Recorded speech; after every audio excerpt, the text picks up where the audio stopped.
Sonic, Eggman is gonna take over the planet. Shut up, Shadow. Eggman's taking over the planet, and none of you believed me. We meet again, Shadow the Hedgehog. My latest creation. I want to exist. The promised time will arrive once more. You cannot deny your fate. You'll understand soon enough. Very good, Shadow. Your evolution has been a sight to behold. Surrender yourself. Embrace the inevitable.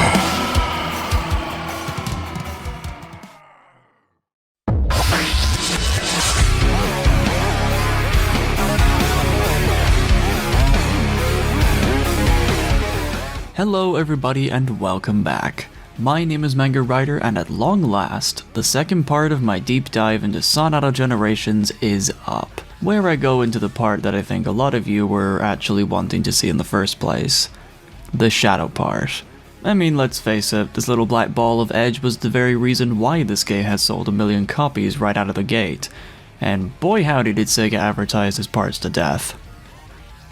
This will be a point later, but even so, my god was the marketing for this game relentless. Look at all these new levels, new bosses, a new edgier story that we haven't seen in years, and Sega piling up the hype by having some animations be released done in some fancy blend of 3D and 2D animation made by the same guys who made TMNT Rise. Just damn. The advertising people put their hearts and souls into making us embrace our inner edgy nightcore-pilled 10-year-old selves to a point where everyone, even cynical old me, wanted to get their hands on the game. And the fact that we were gonna get some DLC with Movie Shadow voiced by Keanu Reeves himself as an extra bonus to advertise the upcoming movie?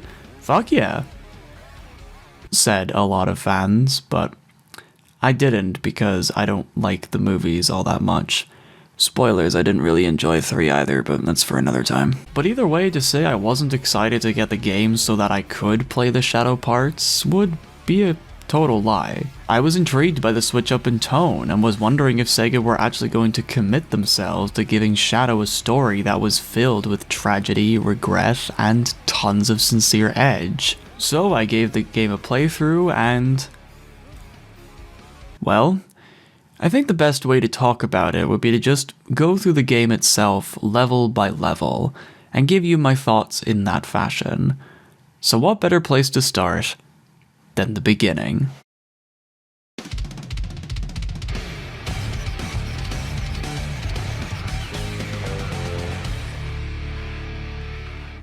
As the game boots up, you get an option to view something called Shadow's Story in the main menu, and this 2-minute short is basically giving the newbies in the audience a quick and fancy rundown of Shadow's past and the events of Sonic Adventure 2 and Shadow the Hedgehog, accompanied by still images, some nice narration, and some suspenseful music. The short ending on a nice cliffhanger that gets you excited to play the game.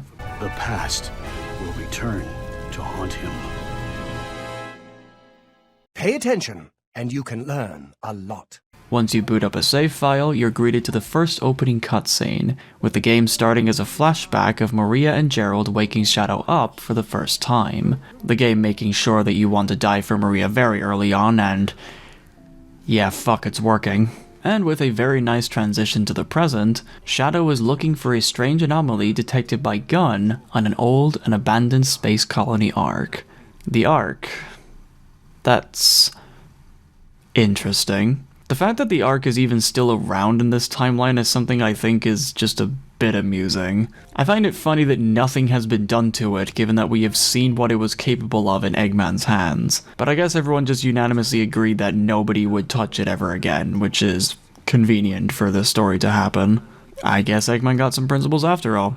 Who knew? Also, if you're wondering how Shadow even got onto the Ark, then Shadow Generations picks up right after the events of Shadow Dark Beginnings. And I know there is a point to be made about having to watch external sources to understand the story, and even though I didn't find it as egregious as, say, the second Sonic movie, I still think it's worth pointing out as a flaw given that cross-referencing for a game story is kind of a dumb practice. Either way, after we get another backstory that calls back to Shadow's previous experiences, and we get a cute exchange between Shadow and Rouge regarding Sonic's birthday party, Shadow ending the call in the most in-character fashion possible. Until I eliminate any possible threat. There's free food. That warmed my heart, shut up. Shadow sees some funky shit going on, gets out of the space colony arc, and proceeds with the game's first level. And what a fucking banger first level.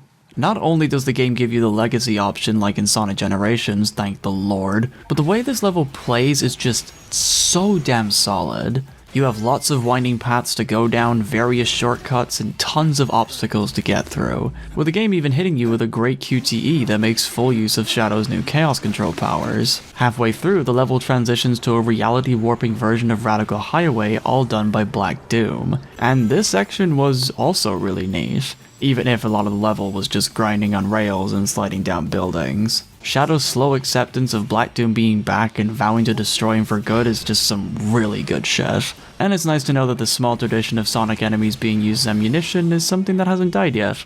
That's cool. All in all, this is a fantastic opening level. Not too hard, but not too easy either. Just the right amount of flair and challenge to get you into the spirit of the game. And the actual level design felt the most freeing than a lot of previous Sonic titles. And would you look at that, S-Rank with a nearly 5-minute clear time. A bittersweet feeling to see that the S-Ranks and their easiness haven't changed. Back in reality, Shadow finds the fake Chaos Emerald that Tails made to foil Eggman's plans from Sonic Adventure 2. Shadow even giving some compliments to the Yellow Rat by acknowledging that even he has a hard time telling them apart. The fake Chaos Emerald is still around.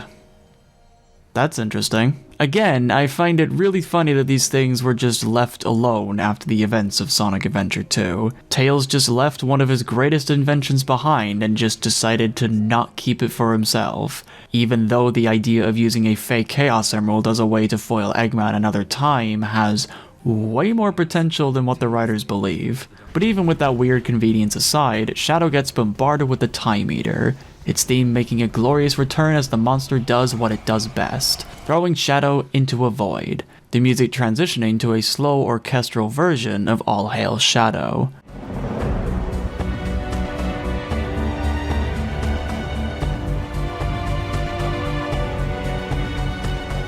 And I hope you like this version of the song, because this is the Hub World's music. Get used to it and fast. Contained in this white space, Shadow sees a small rendition of the Ark, and Shadow sees the piece that he bitch-slapped out of Black Doom float towards this weird biblically accurate angel thing in the sky, with one eye of a similar hue opening to get a good look at him. Can I say very early on that I just love the sound design in this game? It's just so alien and gross. Oh, it's great.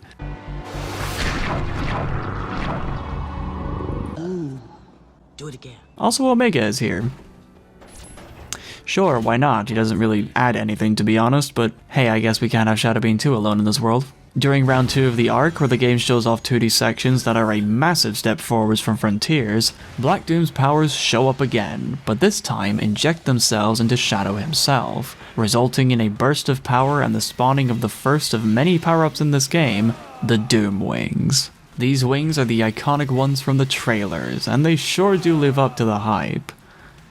But don't get too used to them, they don't come back until the endgame because this game just likes to tease you. Oh, this is bullshit! But regardless, after Shadow reminisces on this newfound power and wonders why something so alien felt so natural to him, the game gives him the sudden power of supervision as he could swear that he saw a familiar face off in the foggy distance. But Shadow snaps himself out of his delusions, and the game plays a flashback of the time Maria got shot and sent him down to Earth, which, I won't lie, given the timing of that flashback, I thought was kind of jarring and a bit funny. Like, yes game, I know what happened to Maria, you don't need to remind me. But this is for the newbies for the audience, so that's more of a nitpick if anything. Despite that weird hiccup, this cutscene did do an effective job at establishing the core theme of Shadow going through this arc with his powers quite nicely, and it transitions him to getting his first proper Doom power, the Doom Spear. With the hold of a button, Shadow can now shoot up to 5 Chaos Spears at once, upgrading the power into something far more useful.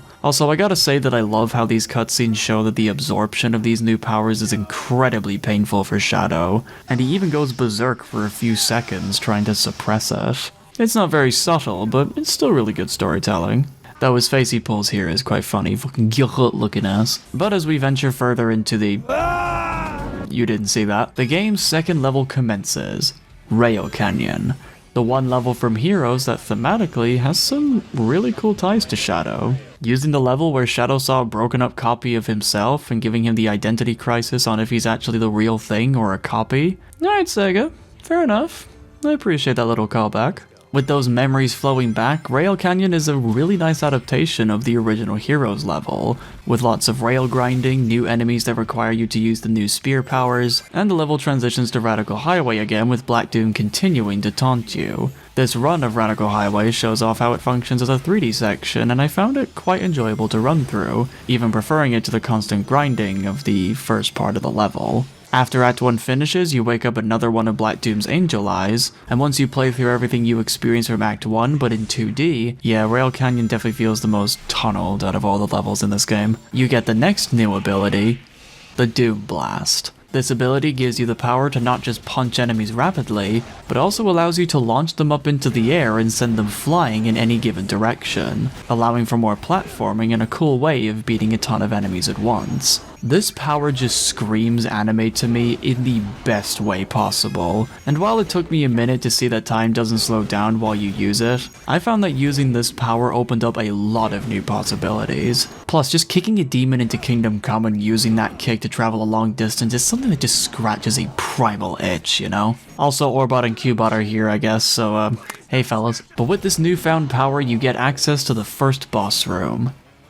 But not just yet, because like Sonic Generations before it, you have to complete challenges in order to get the keys needed to unlock the boss. And these challenges are...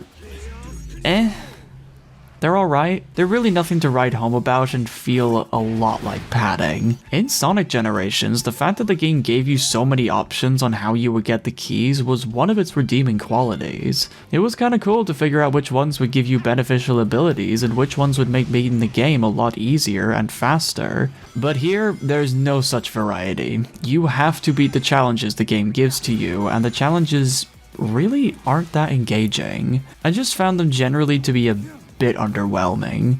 Not bad, just okay. But once you get the keys needed to get the boss, you enter the gate and are greeted with boss number 1, the Bio-Lizard. If you're familiar at all with the Sonic Adventure 2 boss, and hell, maybe even a little bit of Generations, then the first phase is something you'd be used to. Just avoid his movements, avoid getting hit with a blast, grind up his neck, and boom, you're good. But once you get past that initial nostalgia, the Bio-Lizard becomes an entirely new beast, with the game evolving the classic boss to make it a very memorable fight. The tentacle-like technology arms for the Bio-Lizard, that shit's just really fucking cool. And my god, does this music slap!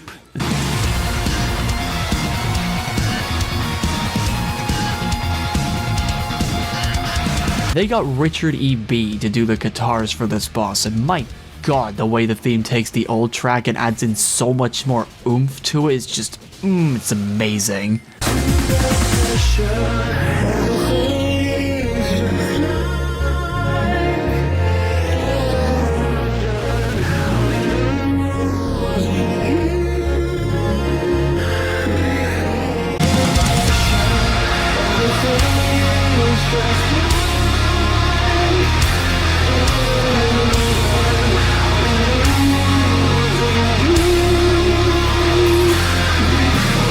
The massive increase in scale for this boss was so satisfying. The way you use Chaos Control to beat back numerous missiles and deflect a massive blast of energy was also something truly spectacular, but it's slightly dampened with how the boss ends. I'll talk about why later on. After you beat the Bio-Lizard out of its misery, Black Doom's Angel starts cracking up, creating more white space for you to explore. And he decides that he's got some time to spare as he taunts you in the hub world himself. And after Shadow whoops his ass to Kingdom Come, at least a astral projection of him, Black Doom leaves with a creepy sense of holding back for greater plans, and leaves you alone to complete the next few missions. Shadow makes it to the next Doom Gate and gets the next power-up in his arsenal, the Doom Surf. which is my personal second favorite ability. Shadow has conquered the one weakness of every Sonic character and can take to the waters to surf around. The move having mostly decent controls that while the learning curve is a bit steeper from the last few, is by far more satisfying to pull off. The way the Surf Demon moves around in general is very smooth and lovely in the hands, and the way the ability is implemented into the future levels and boss fights is so well done. Though my only critique is that the ramps and their timing was something I could never get a grasp on. Something about them just felt off. I know I pressed that button, so why didn't anything happen?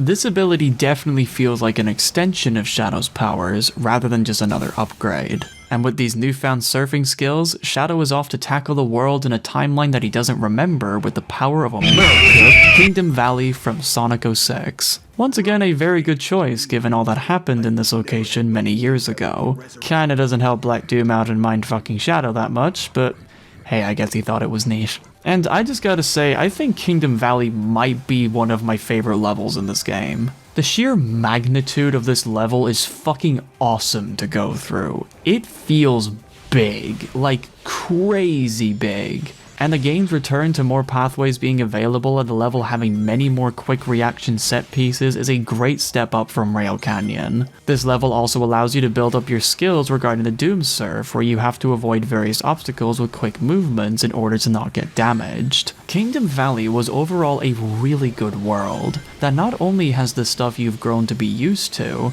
but just has that extra sprinkle of spice that makes playing through it refreshing and an absolute joy. But once the kingdom has been valleyed and you get to see Big losing his friend for the upteenth time, I will confess that I didn't play Act 2 until later on, there is more work to be done, and Shadow makes his way towards the next world, which takes from the absolute masterpiece known as Sonic Forces, yeah I couldn't say that with a straight face, Sunset Heights.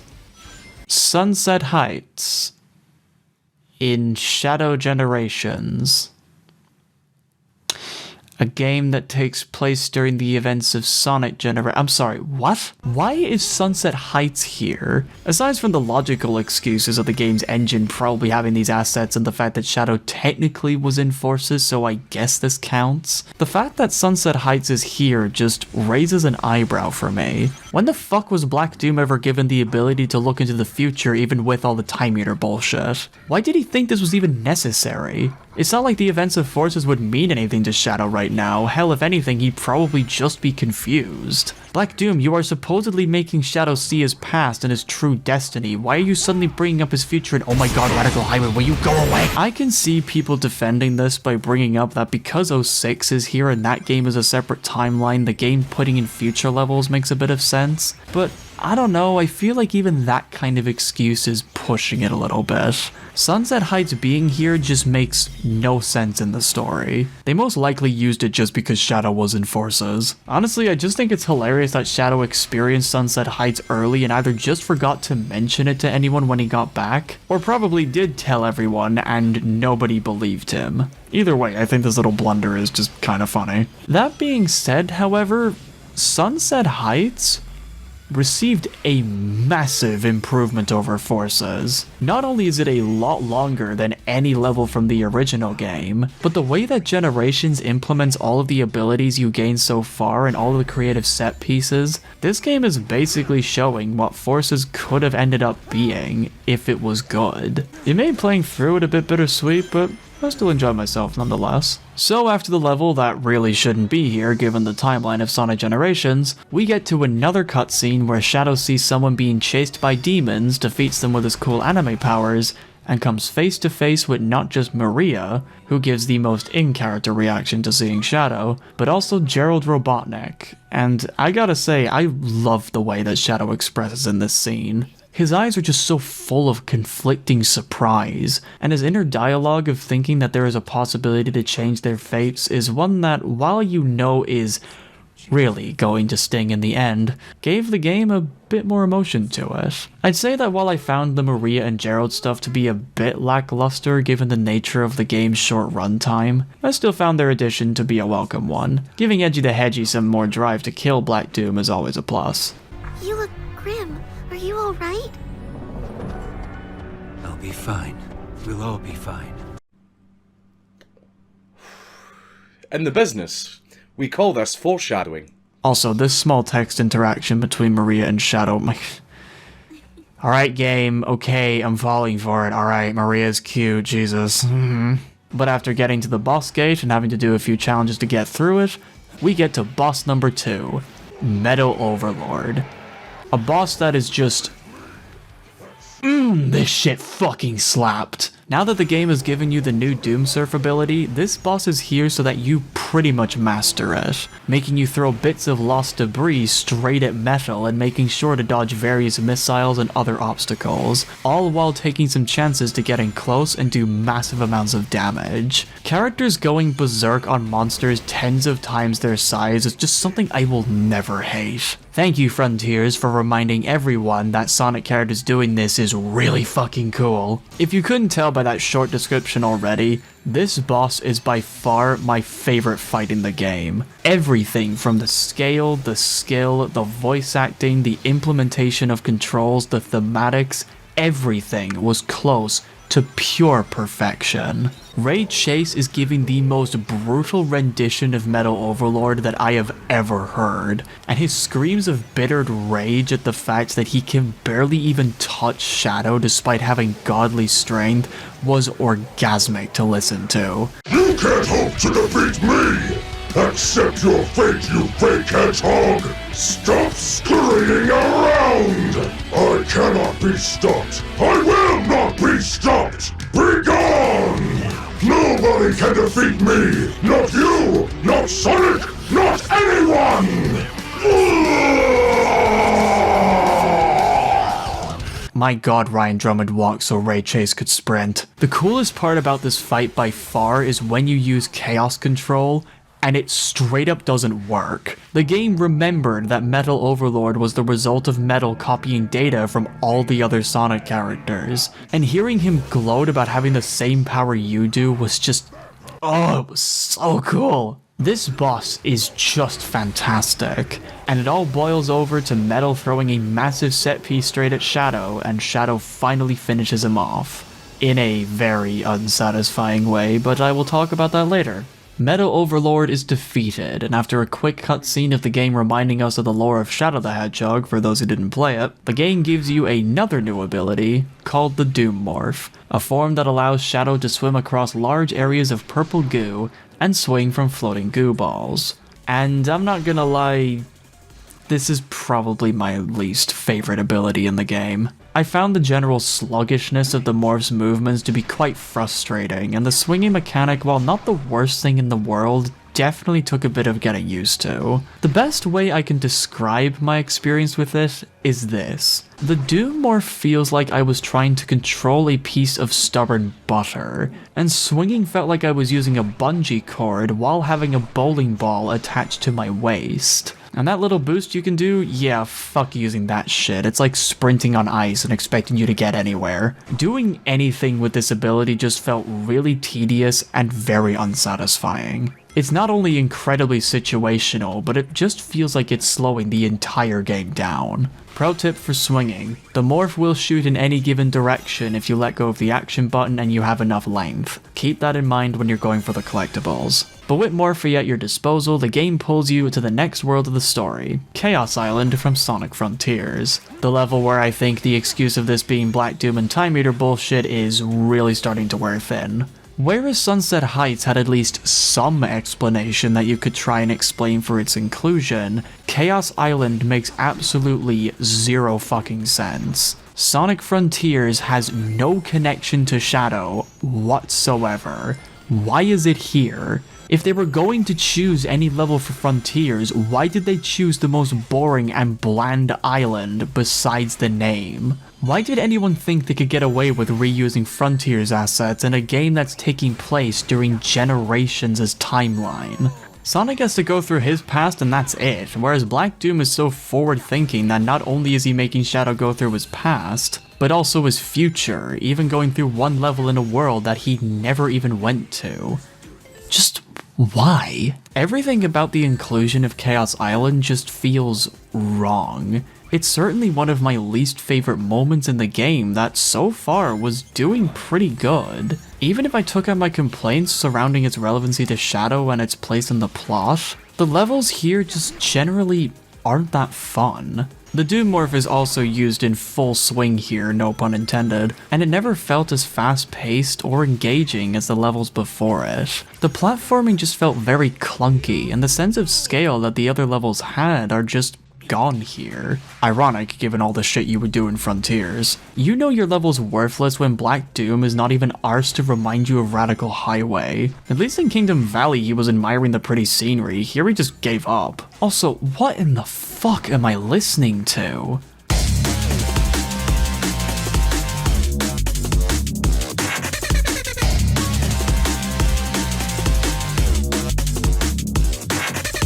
The music in these levels just straight up suck, I'm sorry, it's like something you'd hear in a shitty club while you're off your tits. From the lack of relevance to Shadow and the dreary colors reminding me of just how colorless Frontiers was at times, Chaos Island just feels like the most obvious example of the game reusing old assets from the engine in order to artificially extend an already very short game. And the additions of Forces and Frontiers just confuse me because it didn't have to be this way.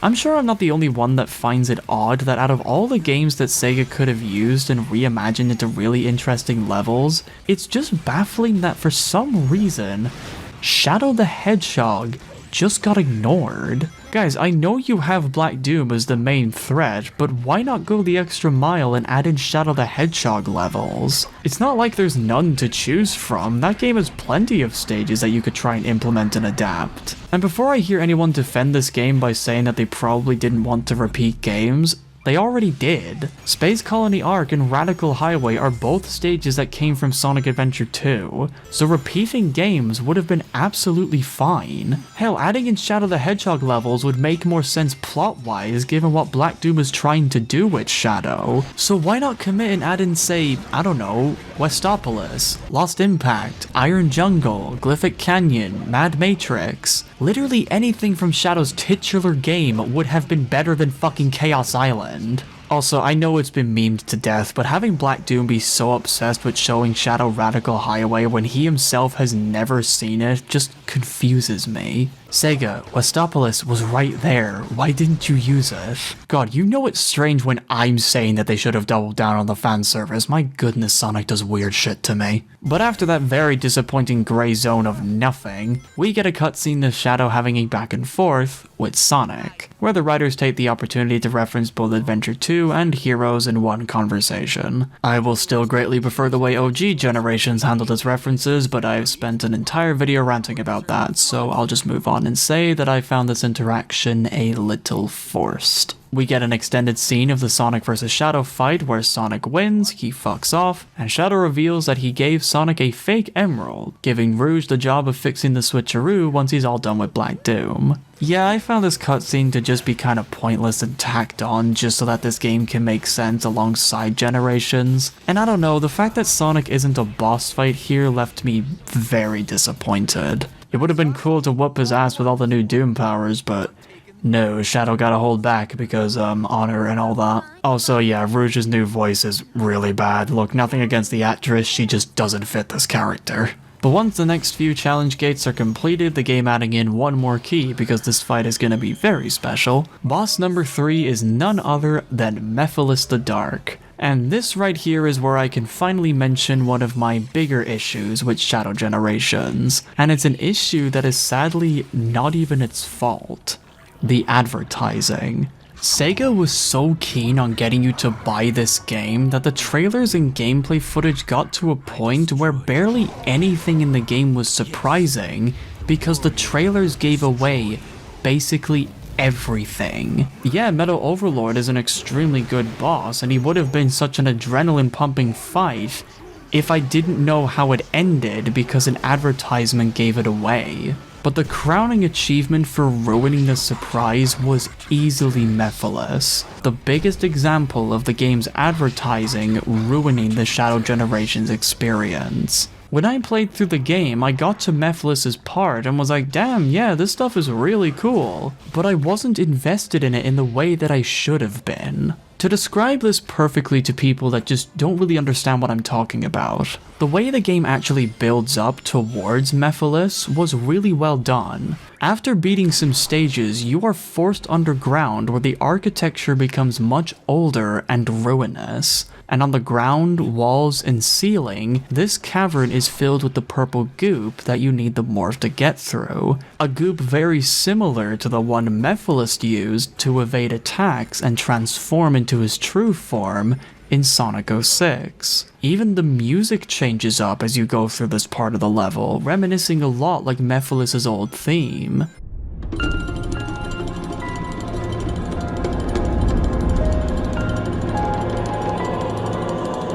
This was all environmental storytelling that is excellent stuff, and when I played it for the first time, I didn't notice it until people pointed it out. But the reason I didn't notice wasn't because I wasn't paying attention, but it was because I already knew that Mephiles was in the story, so I wasn't getting involved with the game's level design in the way that I should have.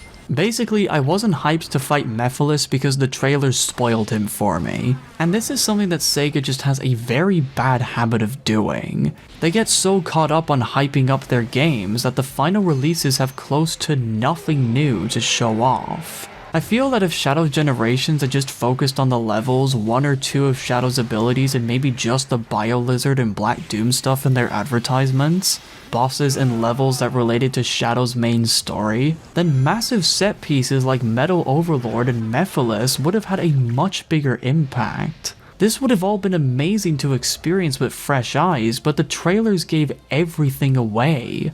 Nothing was really new or exciting for me. Every year I'm reminded of why I avoid trailers. Everything nowadays just gets spoiled. But despite all this, I will say that even though Mephiles was a massive thing to be spoiled about, his fight was still a really good one, with the game effectively implementing all the new mechanics so far and resulting in a boss that has some very cool set pieces and moments. Hearing Mephiles get angry at Shadow not remembering him, the story remembering that 06 was wiped from existence, and Mephiles getting more and more desperate as the fight goes on to a point where he just screams that he wants to exist, was really engaging stuff. I mean, he's still an irredeemable demon that doesn't deserve an ounce of sympathy because, you know, he's Mephiles, but watching him squirm was just cathartic to see, even if Dan Green didn't return to voice him. That is, except for the end, but I'll talk about that later. I found this fight quite special because thematically, it's very different to the ones before. Unlike the previous fights where Shadow is going through the same ropes again, Shadow Generations makes it a big point that Mephiles isn't back as a memory, but himself from 06, since the 06 timeline had been erased from canon. Why exactly he's back, we can only assume through Time Eater and Black Doom bullshit, but Mephiles being angry and fighting Shadow not through sheer rage, but a desperation to come back into existence itself, was a really cool idea.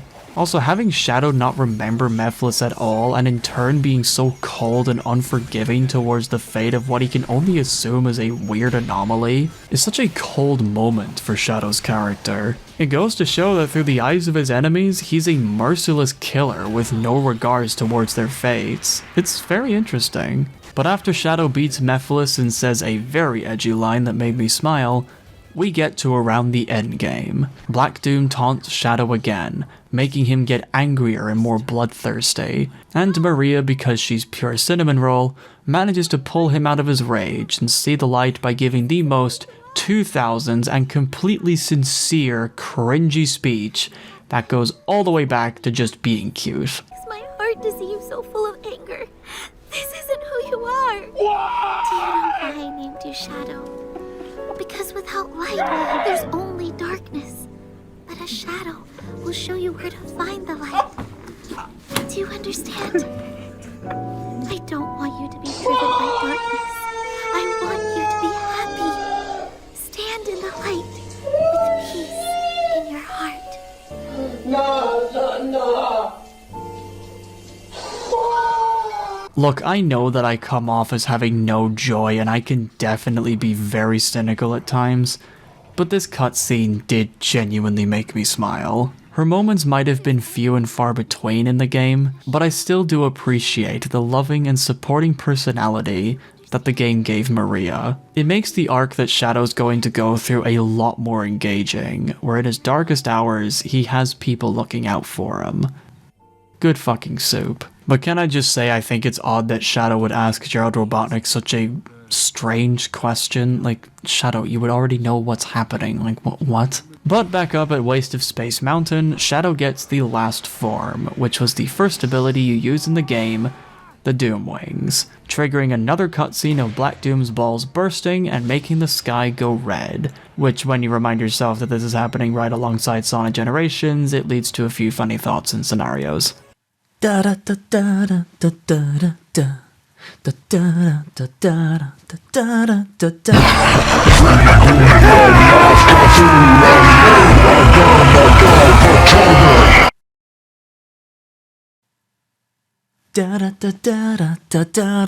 da. Back in Edgy Town, Shadow flies over to Gerald and Maria, feeling a sense of completion inside himself. Black Doom attempts to control Shadow one more time, but with the power of friendship and love by his side, Shadow was able to harness the power Black Doom gave him and uses it as his own, fulfilling the vow he made a few cutscenes ago. His second last scene with Maria is him showing her that despite his monstrous appearance, he's still the hedgehog she grew to love, promising her that he will fight not out of anger, but to fulfill her wish for everyone to be happy.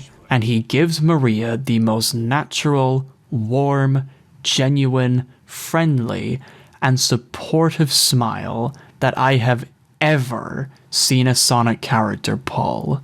This expression, holy shit.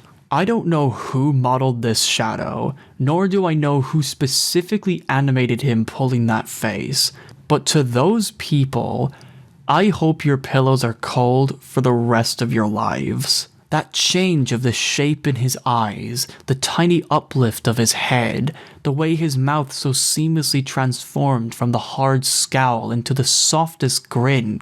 God, that expression is perfect! If there was an image that described pure reassurance, that is it. And it is something I never thought could be achieved with that design. The game reminding me that Shadow is very capable of empathy and can actually have this kind of look is insane. Seriously, this game fully embraced its own cheese, and God, it's wonderful to watch. And with that cutscene motivating the player to keep going, we finally get to control the Doom Wings, which play as this game's version of Supersonic. When you have at least 50 rings, you can transform and play with the wings until your ring counter reaches 0. With this power you can glide long distances, do a better double jump, skip major chunks of levels, and get to the closest a casual can get to breaking the game. With these unlocked, you get the option to play older stages again with this ability for another S rank. And while I do see the clear way this game artificially extended itself by another hour at least, breaking the game with these wings was so fun that I just don't really care. To the surprise of no one, these wings are my favorite power-up. Everything from how it controls to just how fleshy and alien they look on a character made solely from technology and blood, it was truly beautiful. The angel symbolism was not lost on me either. It was really nice stuff. And the way the Doom Wings only exemplify the game's last run of Radical Highway, with both acts being 3D stages, was fucking amazing. And it was a superb way to motivate the player to do their best before boss number 4, Black Doom himself. Neo Black Doom is a great example of a final boss. The game takes everything it tried to teach you throughout the runtime and then makes you use every new mechanic in order to land your hits on Black Doom. You have to be fast, you have to be sparing, you have to be smart with how and when you use each move for the most efficient run. And the way the story reaches a triumphant finale with Shadow overcoming Black Doom's control and fending him off is truly good shit. If only the quick time event where Shadow fights him off actually meant something and the fight didn't end itself. Yes, this is where I will finally reveal what I was hinting at for the past 3 bosses and why all of them felt a little anticlimactic. In the game, the boss battles follow a pattern. You as the player have to go through their various stages, whittle down their health, and for the explosive finales, you have to pass a quick time event for the boss battle to be over. This is a concept that's nearly as old as video games themselves, but the issue with these quick time events is that they don't work. Aside from one instance where the game will actually punish you for not completing a quick time event, which is in the first act of the first level of the game, you don't have to press a single button in the boss fights. You can just put the controller down and twiddle your thumbs and the game will just beat itself. Which, when you compare it to the vast amount of effort that they put into the rest of the boss battles, it feels like such a strange oversight. Why do the QuickTime events mean nothing? Why did you even put them in if they weren't going to add or take away anything? This just feels like a very strange slap to the face towards the players that really got involved when all they could have done was wait out the timer. The QTEs have the same feeling as crossing the finish line in first place, only to step in shit. It doesn't mean you didn't win, but it really dampens the experience, you know? But with my complaint aside, the ending to this game is one that is both on brand for Shadow, and one that still got me in the heart despite me knowing what was going to happen. After Black Doom's demise for good, Shadow loses all the abilities that he obtained throughout the game, and Rouge flies in to tell him that Sonic is off to fight the Time Eater. But before Shadow can go and help, he needs to do one more thing. And this scene was the one that truly captured the heart and soul of this game. With Black Doom gone, the timelines begin to return to their rightful place. And with that, comes the time for Maria and Shadow to say goodbye as they return to their rightful places in the timeline. Shadow becomes desperate for a solution.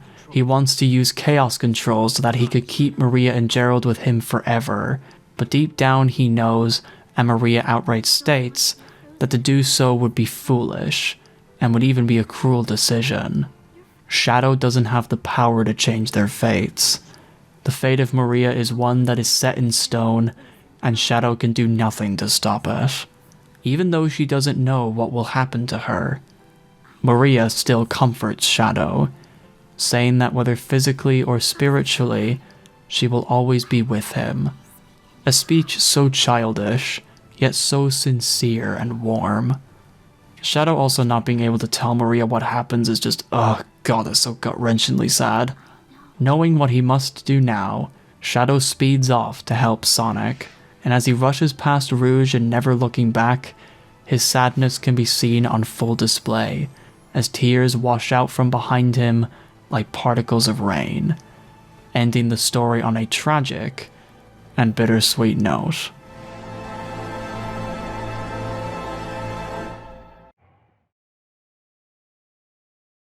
Good fucking god. What a story, huh?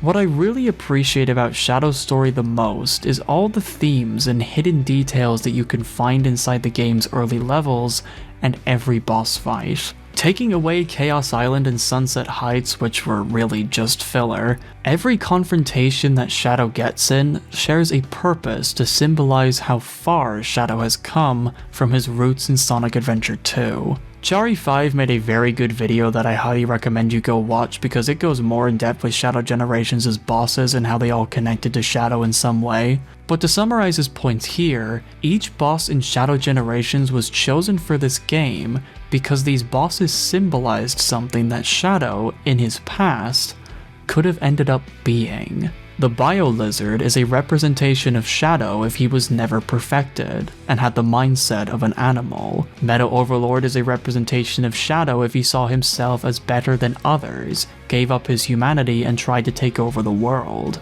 Mephiles is a representation of Shadow if he allowed himself to give in to his desire for destruction due to his tragic past. His friends and positive achievements be damned. And Black Doom, the big threat in this game, is a representation of Shadow if he never fought against his fate, gave in to his Doom-like powers and became a monster fueled by rage and revenge, similar to Mephiles the Dark. Each boss is a way to show the different kinds of growth that Shadow had to go through in those past games, which resulted in many instances where Shadow could have become a monster, but didn't, making this game a lot more interesting and satisfying to play through. One of the commenters under Chari's video also pointed out something that I thought was very interesting, in that all of these boss fights, aside from sharing thematic connections to Shadow, all had this sense of desperation to their battles, which when you play through the game, makes a lot of sense. The Bio-Lizard was fighting its heart out because that is all it knows. The Bio-Lizard saw Shadow as a threat, not in a malicious sense, but like how an animal would lash out against an invader that walked into its territory. It was created as a cure that turned into a weapon of mass destruction with no higher intelligence. The Bio-Lizard has no other kinds of thoughts besides basic primal instincts, which was what made it so dangerous. Its existence only knows to destroy for no reason other than that's what it was programmed to do. So desperately, the Bio-Lizard lashes out, which made the fight intense, but also a bit tragic. Shadow doesn't kill this boss out of malice or anger, but out of mercy. He sees the Bio-Lizard as the failed experiment it was, and shows pity for that it's out of control, even possibly scared that he just suddenly showed up, showing that he's capable of seeing lost souls being driven to do horrific acts by outside forces. With the Bio-Lizard, the fight was a desperation to survive and to fulfill a purpose. Meadow Overlord's desperation, however, is the polar opposite. Having become the, quote, perfect Sonic, Meadow Overlord sees all the data he copied from everyone and sees himself as a god. He tries to constantly tell you how superior he is by claiming all of the titles like True Sonic and Ultimate Life Form for himself, fundamentally misunderstanding what those titles even represent. Meadow Overlord's view of identity and power is one that is destructively shallow, causing him to become too cocky and riddled with his own sense of grandeur. His desperation is to prove to everyone that he is the ultimate kind of life. And to put it bluntly, it's pathetic. He is a false god that is only powerful through using moves and experiences he copied from others, never forming his own worldviews or identity. And it's this desperation of proving oneself, one that Shadow grew out of, that makes his boss fight one that was more cathartic to beat than the Bio-Lizard. Shadow sees Meadow Overlord for the worthless tyrant he is, and spares no time in entertaining someone he sees as beneath him, insulted that this Lovecraftian monster would call himself the ultimate life form.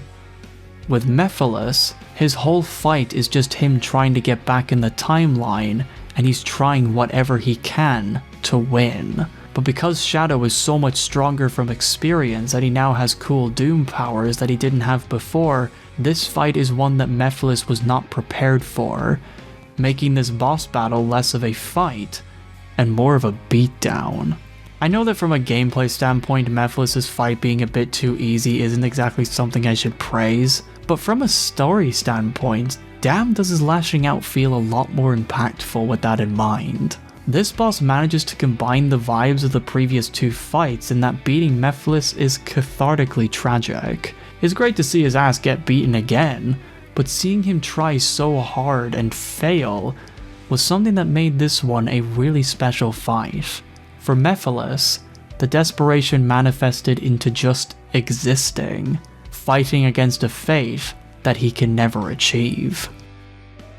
And in the final boss, Neo Devil Doom, he is a combination of all three. He has the exact same attitude as Meadow Overlord in that he sees himself as a god, but what makes him different from Overlord is that his desperation of godhood is slowly towards Shadow. Shadow was Black Doom's greatest achievement, and the one that led to his downfall. Black Doom didn't know how to handle this loose cannon, and after his defeat and revival, he has a new plan. Throughout the game, Black Doom has this idea that he's pulling Shadow along like a puppet master pulling on strings. He thinks that everything going on is going exactly to his plan. If Shadow continues to absorb his Doom powers and keeps on using them to win fights, then his mind would erode and decay to a point where he can be easily controlled like he was in Shadow the Hedgehog.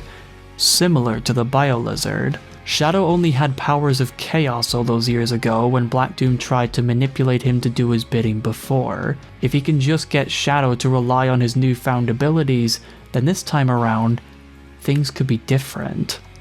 The Doom powers are ones that concern and even nearly consume Shadow throughout the game. Everything he's given comes naturally and already mastered to perfection, no training required. These are moves that were gifted to him, not earned. These abilities are too useful, they're too perfect, there's no point in not using them. It makes Shadow into a very powerful being, having the power to take out enemies that once required multiple people before. And with Black Doom's ever-looming presence over Shadow, his anger almost consumes him, vowing to tear Black Doom apart until nothing is left. What makes this so interesting was that Black Doom almost won. His plan was so dangerously close to working. He had Shadow right there for the taking. But the only problem with Black Doom's plan was that he allowed Maria and Gerald to be around. He saw them talk to Shadow, and rather than seeing them as a threat, saw them as nothing more than a distraction. He was going to get to Shadow anyway, he might as well entertain them, and he didn't see just how much their words swayed him from not giving in to his powers, but made them his own.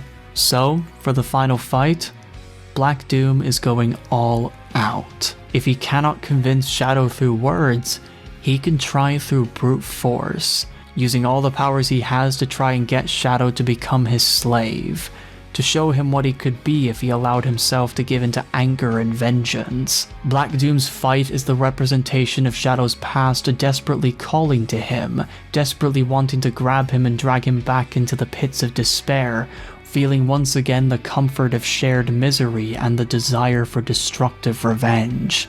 And all of his efforts fall onto deaf ears. Shadow is not the same Shadow that he was in the 2005 game. He's no longer the hedgehog that lives in a past he doesn't remember or understand, nor is he the hedgehog that has no one having his back. Now, he has pillars built from friendship, loyalty, and peace that nothing will ever take down. Black Doom goes from this ever-looming presence to a whining coward that is furious things aren't going his way. And it's this sense of desperation for things to return to the past that makes the game feel very rewarding when the story is all over. For Shadow, the past is the past, and it's not going to affect him anymore. I mean, that is until they make another game about him. Black Doom's desperation, to put it simply, is a desire to still exist, like Mephiles, to become an unstoppable god, like Meadow Overlord, and to fight because that's all he knows, like the Bio-Lizard. In short, I will say that even though I didn't have the greatest investment in Shadow's story during the time I played it, I will say that when I sat down and really thought about it, there's a lot of cool shit contained in this game's narrative that I find to be quite endearing and even clever. It's clear to see that even despite some funny hiccups, Sega did try and take the story as seriously and as earnestly as they could, even paying attention to what the bosses would say to Shadow as they duked it out. It's this attention to smaller details, playing around with darker subject matter, and being sincere to its edge in the best way possible that made Shadow Generations into a truly good experience that did as well as calling back to Shadow's past and building up on it than Generations did for Sonic. Is it the best Sonic story ever? No, of course it's not. But I would definitely put this up in the top 5, for sure. I can excuse a lot of questionable and even bad writing choices if the creators who wrote it sincerely, and Shadow Generations was exactly that. It embraced its own cringe, and it was earnest to a T. And boy howdy did they commit to the bit and stick the landing. I can appreciate Shadow Generations for that alone. My god. What a strange little story.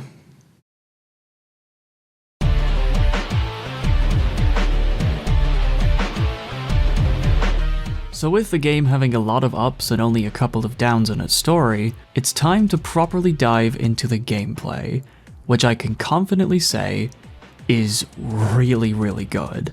In terms of how Shadow controls, his control scheme feels like Sega looked back at Sonic Forces and Sonic Frontiers, took notes from each gameplay style, and tweaked both of them to perfection for this game. In the open world section, Shadow is a lot snappier and has a lovely weight to his movements, feeling like a step up from Frontiers that, while good, still had its issues with characters moving around. In Generations, no problems at all. I never once felt like when it came to controlling base Shadow that I lost control at any point, regardless on how slow or fast he was going. The attention to the open world controls were very obvious, and I really appreciated it. In terms of the levels themselves, Shadow moves much slower than how Sonic moves in Generations. The quick responses required to beat these levels are not as hair-splitting as they were in the 2011 game, and the level design manages to compromise on this lack of top speed as they are more condensed in structure, with more enemies, branching paths, and obstacles to get in your way. There's multiple ways of beating an average Shadow level, which makes replaying them a bunch of times and mastering the optimum route not as boring or tedious as other Sonic titles, which is a massive plus. Shadow's top speed is more akin to the speed from Forces, and the way the game adapted from the Forces style and gave it a lot more to work with was a very good thing to see and play through. This game is not just the press the boost button and you will win type game. This one heavily compromises by massively upping the platforming sections and forces you to get involved if you want to beat the levels with a good time. Though with that being said, getting S ranks in the stages is still very easy. The times, while not as generous as they were in Generations, are still quite simple if you have any basic skills. In terms of the controls and level design, Shadow Generations gets it pretty much spot on every time, with the only real bad levels in my opinion being the Chaos Island ones. And even then, those aren't terrible, just kinda mid. With the game being a very solid upgrade from Forces, however, there is still some kinks that Forces had which were not taken out for Generations, and one of these small kinks is automation.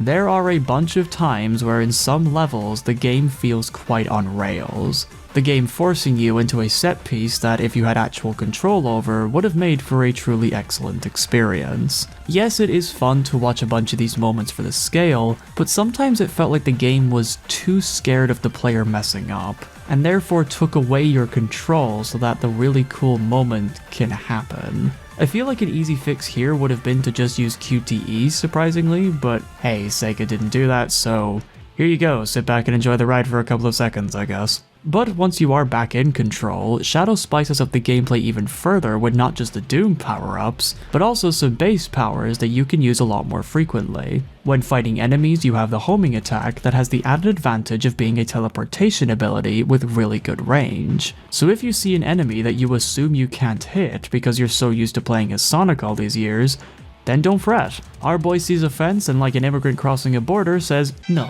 Lo ignorare, making some parts of the game feel very fun to engage and play around in. There's also the Chaos Spear, which can open up certain paths and stun enemies for a few seconds. This power can also give you a slight bit of airtime, which I have seen many a speedrunner abuse to straight up break this game's level design, and makes for some fun experimentation to those who are willing to risk it. But the last and my favorite base ability is Chaos Control, which when you kill enough enemies or break an item box, you can pause time for 5 seconds and breeze through whichever part you want to skip. Sounds like a power that would and does straight up break the game and allows you to get those easy S ranks even if your run was terrible. However, the game's level design had this ability in mind and is clever in tricking those who use it without any thought. Thanks to having so many platforms, obstacles, and switches lying around, if you use this ability too early, you could run the risk of trapping yourself in a room you don't want to be in, and will end up wasting those precious 5 seconds just standing there and waiting for the game to resume, squandering your chances of getting a good time. Trust me, I made this mistake multiple times and it took longer for me to catch on to what the game was trying to tell me than I am proud to admit. Chaos Control was a very good way for the game to make you think about when and where to use the move to optimize your time, with the power even having sections that will skip massive chunks of the level if you decided to hold off on using it for later. And I think that to put this kind of move into a Sonic-style game, a style that usually rewards players for quick thinking and trigger-happy button pressing, that kind of subversion of the typical formula is not only genius, but it gives Shadow's gameplay just that extra bit of identity. When Sonic rewards you for mastering your speed and learning when to jump and dodge at just the right time for maximum time skips, Shadow rewards you for not just being quick, but being more patient, methodical, and reserved. Both games are looking for you to optimize your run, but the way they go about that goal is fundamentally different. Shadow Generations feels like an evolution of the typical boost formula, rather than a different take entirely, which I think is really good. It's a very subtle but satisfying risk and reward system that the game makes full use of. Once you get into the flow of things and think about what you're going to do next before you get trigger happy, it's very good shit.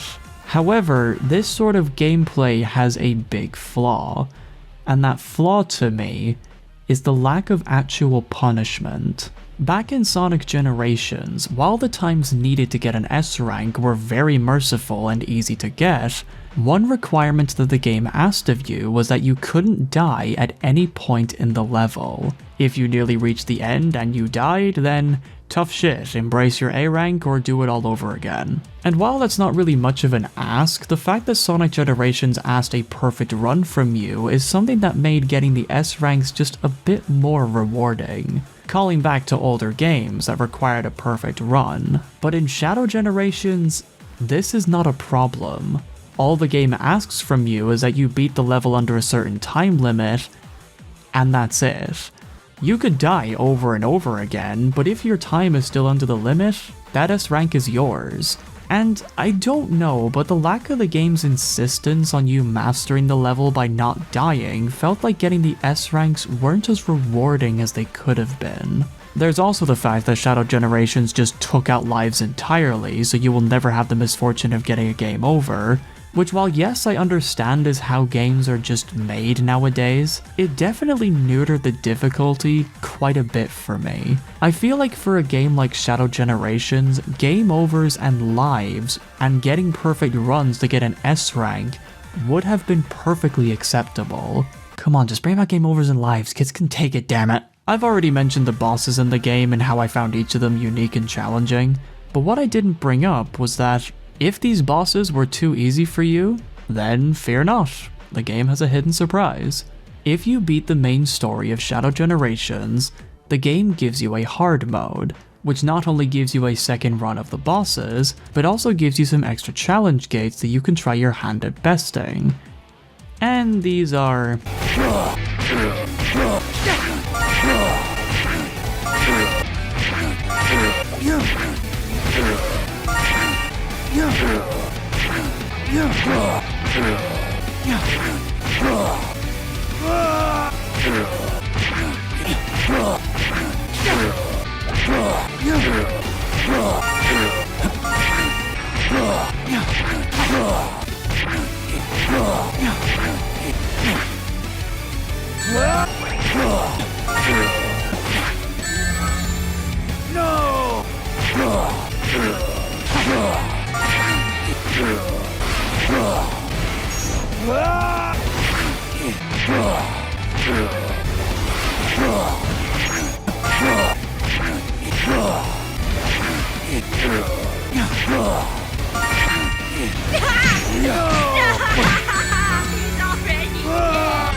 Very easy. Aside from that one challenge gate in Sunset Heights that can 100% go fuck itself, I think that the challenge gates and the bosses in the hard mode is more or less the same kind of challenge as the regular game. The bosses are certainly more fun because now you have either limited rings or none at all, and the times you need to get S ranks are a bit more difficult, but as an extra mode to try and extend the game by another hour or two, it was just a bit lackluster to me. Combined with the lack of lives point from a minute ago and also the fact that the QTEs still beat themselves so each boss ends with an anticlimax, the hard mode is just a massive case of It's alright, I guess. In terms of getting the collectibles, Shadow Generations is certainly a lot more varied than Sonic Generations. The musical notes have more of a bite this time, considering that you actually have to chase after them because they do not return to the gate you rang the bell from, which I think is quite good and a funny improvement from how Sonic Generations handled collecting its music notes. Inside the levels, you can collect these small medals throughout the stages and challenge gates. There are 3 medals per level, and with these, you can unlock chests littered around the hub world. And you can also open these chests by collecting gears and cogs of certain colors, which are also all over the map, which make exploring the White Void just a bit more interesting. You can also collect these cogs to give to Orbot and Cubot to help remake a ship, which is something, I guess. Inside these chests, you get access to stuff ranging from concept art, musical tracks, and a new added collectible, which is diary entries from Gerald Robotnik's journal, which contains some small Easter eggs and lore that weren't established previously, which I think is just the cutest thing and is by far the most rewarding collectible to get. The rest just kind of feels like padding. And that's probably the best way to describe my experience with Shadow Generations. It's an incredibly good base game that shows a lot of promise and each level was executed mostly perfectly, but the padding and lack of bite towards the difficulty was something that holds it back from me saying that this game is a certified banger. I feel if these flaws were tweaked, then Sonic could have a really stellar game on the horizon. But as of right now, it's got a way to go, but I still found it very, very good.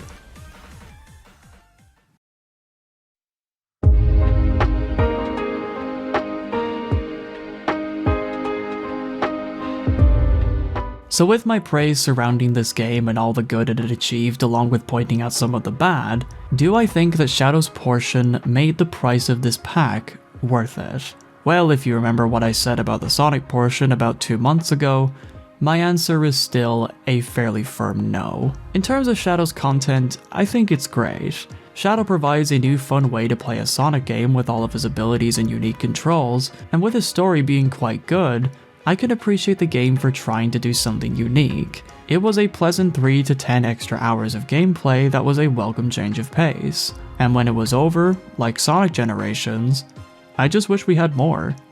But that's my biggest problem. Shadow Generations, despite being really good, was way too short. If you play and speed through it like it's intended, you can beat this game in under 3 hours. Yes, the collectibles, hard mode, and getting all the S ranks certainly added a few more hours on top of that, but as base game standards go, a game that you can beat in under 3 hours is just not worth the price of $60, even when you factor in the fact that you have another game that's just as short. This pack is more in the $30 to $40 range, given the actual content. In short, Shadow Generations was a pack that made me have many conflicting feelings. I was very bittersweet towards the port of Sonic Generations, and my experience with Shadow Generations was certainly a lot more positive than it was negative. If the next Sonic game has the refined gameplay of this one, while having the sincerity and heart of Shadow's story, like I said before, I can definitely see a banger Sonic game being made sometime in the future. But given all the rumors surrounding Sega remaking some of their classics, I have a sneaking suspicion that that peak Sonic game will have to wait a while. As much as I don't want to say this in case I end up jinxing it, Shadow Generations was for Sonic a step in the right direction. Please, for the love of God, don't make me regret saying that. My name is Manga Rider, And to end this video on a lighthearted note, I will leave you with my thoughts regarding the movie DLC. Which is basically, it's fucking trash. Shadow looks like a bee-stung pug, the game plays itself for like 40% of the level, Keanu's voice direction was awful, the line about Maria describing the Earth makes no fucking sense given that you are playing as game Shadow and not movie Shadow, the quick time events still mean nothing, the missions are bare-bone at most, and what do you mean that they used Westopolis music in the DLC? This just proves that Sega did remember this level and they didn't use it for Shadow Generations, oh my god! I spent $6 extra on this. God, I wish I didn't do that. So, you're saying that you, Tails, and Knuckles, and Amy went to another dimension? Yeah, man, like, it was weird. I had to fight all these giant robots, I went through so many islands. Yeah, and they all had different names as well. You know, I went to a place called Kronos, then I went to Ares, and then I went somewhere else. What was it called again? Chaos Island? Chaos Island, thank you. And then after that, I went... Wait, how did you guess that? Lucky guess.